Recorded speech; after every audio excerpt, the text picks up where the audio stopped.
Dans les vastes étendues arides de Canaan, sous un soleil de plomb qui dore les collines, marche un jeune homme. Il ne porte ni couronne, ni sceptre. Joseph n'était pas un roi. Son royaume était celui des pâturages silencieux, et ses sujets, un troupeau de moutons dociles. Il ne commandait aucune armée, ne siégeait dans aucun conseil. Il n'était pas un chef. Aux yeux de ses frères, endurcis par le labeur et la jalousie, il n'était qu'un rêveur, un adolescent paré d'une tunique colorée qui symbolisait une faveur qu'ils estimaient imméritée.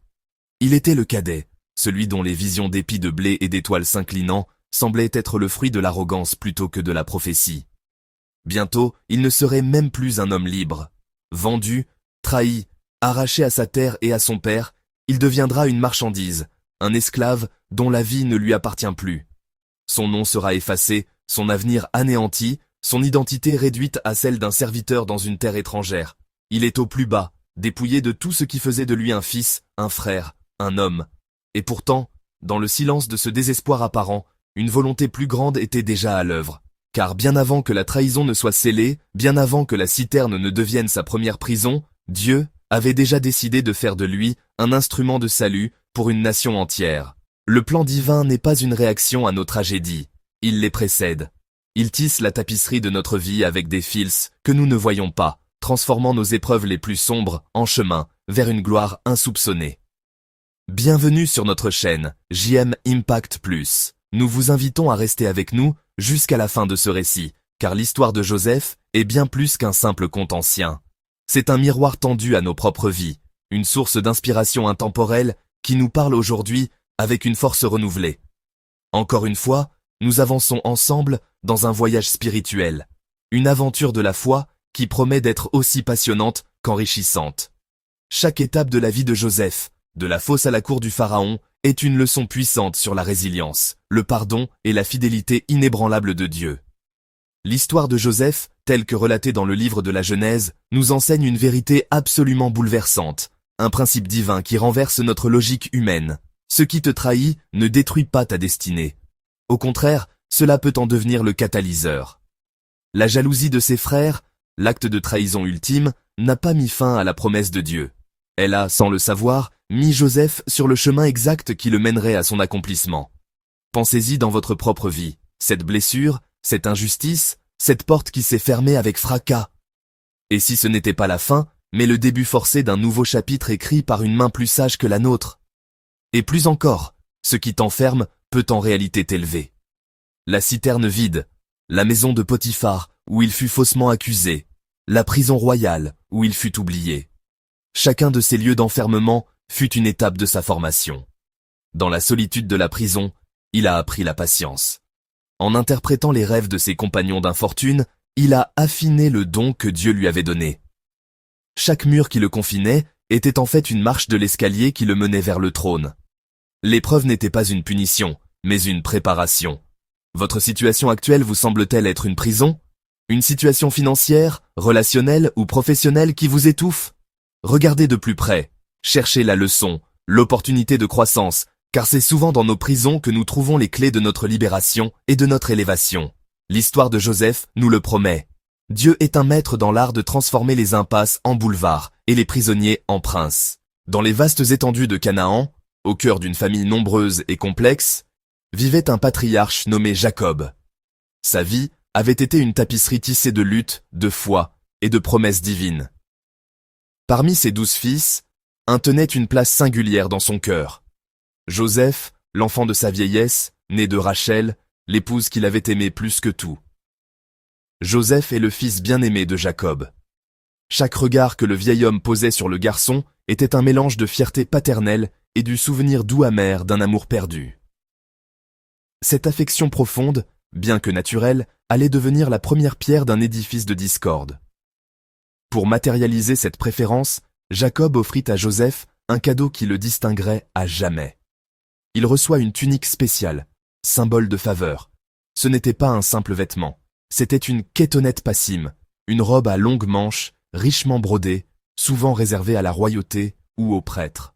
Dans une famille de bergers aux tenues rudes et fonctionnelles, ce manteau criait la distinction, l'exemption du travail pénible, et peut-être même, aux yeux de ses frères, une prétention à l'héritage et au leadership. Chaque fil coloré semblait tisser une barrière invisible entre Joseph et les autres. Et comme une flamme attire les papillons de nuit, la faveur attire l'hostilité. Mais cette faveur attire la jalousie. Pour les 10 frères aînés, cette tunique était un rappel quotidien de leur statut diminué.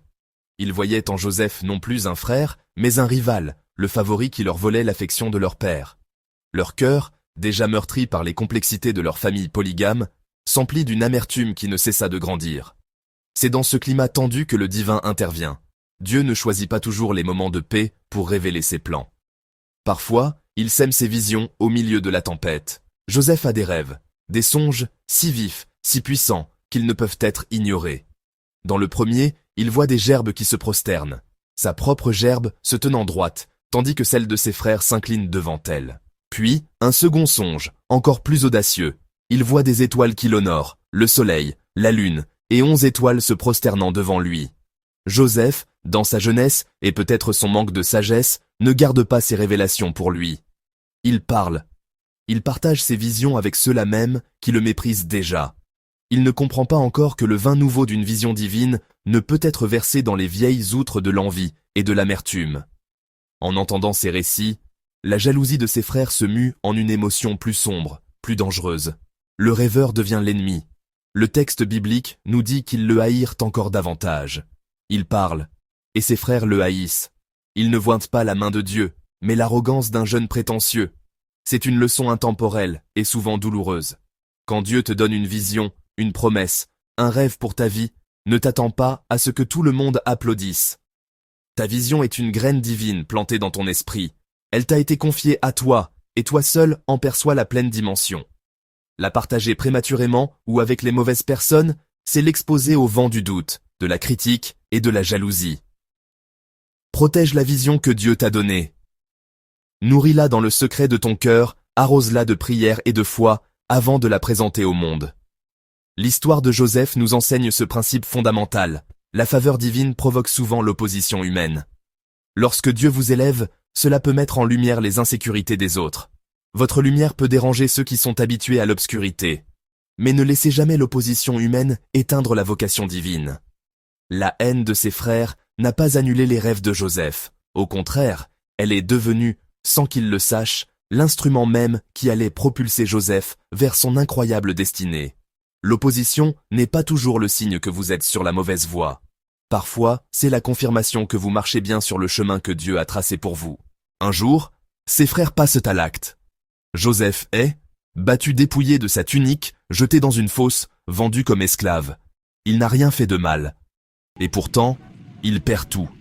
Une vérité dérangeante. Dieu permet parfois l'injustice pour accomplir un plan plus grand.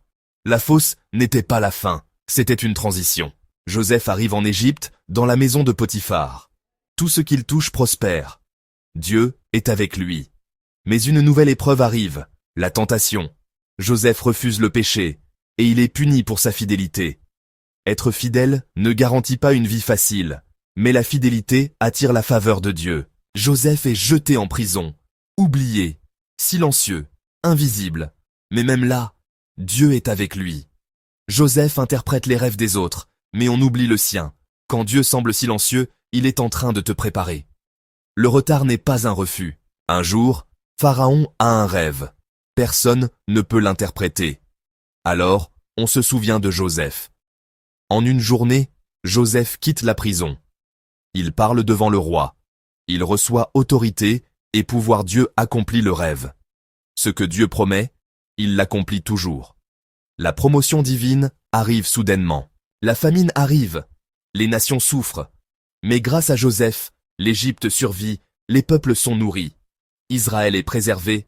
Joseph comprend enfin. Vous aviez pensé me faire du mal. Dieu l'a changé en bien. Nous arrivons au terme de ce voyage à travers la vie de Joseph. Mais en réalité, c'est ici que votre propre histoire commence à prendre un nouveau sens. L'épopée de Joseph n'est pas qu'un récit ancien, une relique du passé. C'est un miroir tendu vers notre âme. C'est une lettre d'amour et d'espérance, écrite par Dieu, qui traverse les millénaires pour atterrir, aujourd'hui, dans le creux de votre main, dans le silence de votre cœur.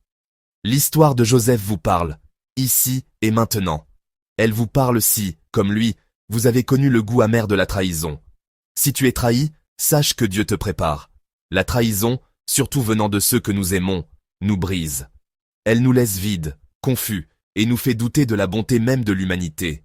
On se sent jeté dans une citerne vide, dépouillé de notre manteau de confiance. Mais regardez Joseph. C'est dans cette douleur que son caractère a commencé à être forgé.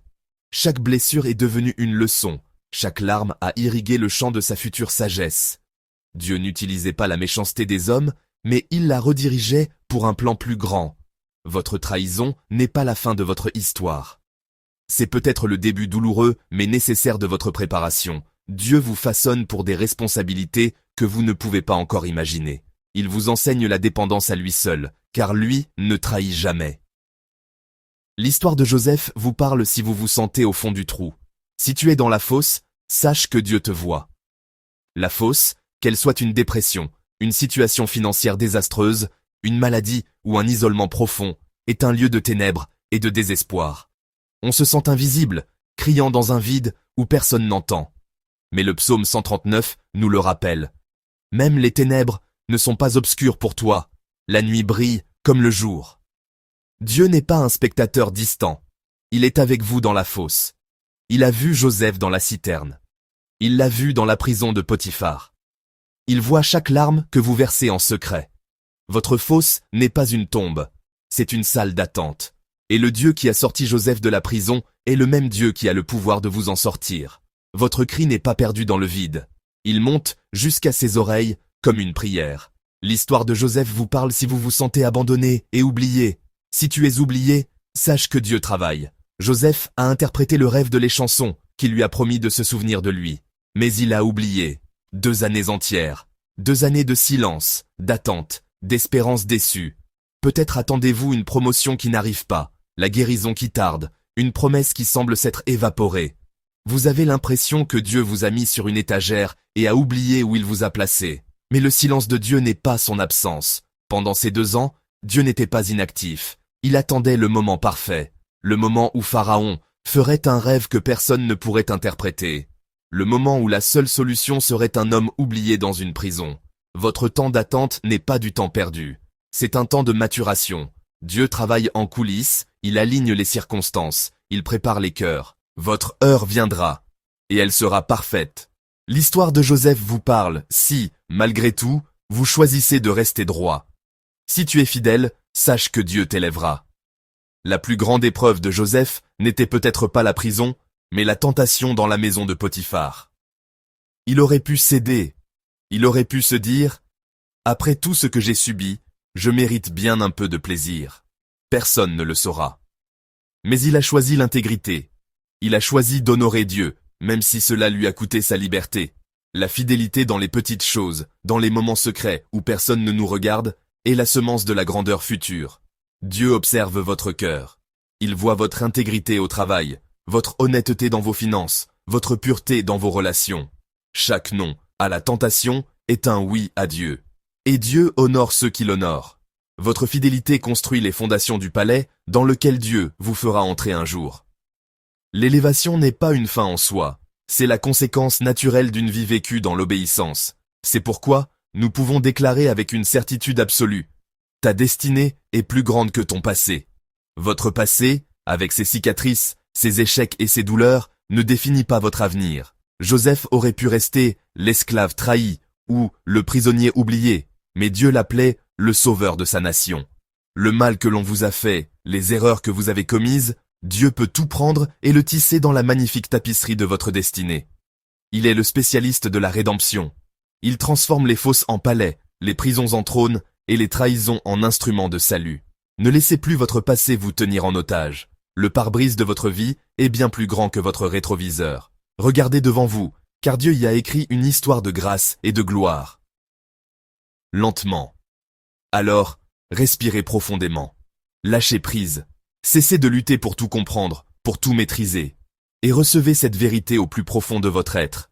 Dieu n'a jamais perdu le contrôle de ta vie, même quand toi, tu pensais l'avoir perdu. Chaque détour, chaque délai, chaque déception faisait partie du chemin. Il tenait la carte, même quand vous ne voyez que le brouillard. Faites-lui confiance. Faites confiance à son timing. Faites confiance à son plan. Votre histoire n'est pas un accident. Vous êtes son chef-d'œuvre, et l'artiste est toujours au travail. Si ce message a touché votre cœur, si l'histoire de Joseph a ravivé votre espérance, alors n'hésitez pas à liker cette vidéo. Votre « j'aime » est un encouragement pour nous et aide d'autres personnes à découvrir ce contenu. Pour plus d'histoires qui fortifient la foi et inspirent l'âme, abonnez-vous à la chaîne pour ne rien manquer, et notamment suivre le chapitre 5. Et si vous pensez à quelqu'un qui traverse une fosse, qui se sent trahi ou oublié, partagez-lui cette vidéo. Un simple partage peut être le message de Dieu pour cette personne aujourd'hui. Merci infiniment d'avoir regardé. Soyez bénis, et à très bientôt pour une nouvelle vidéo.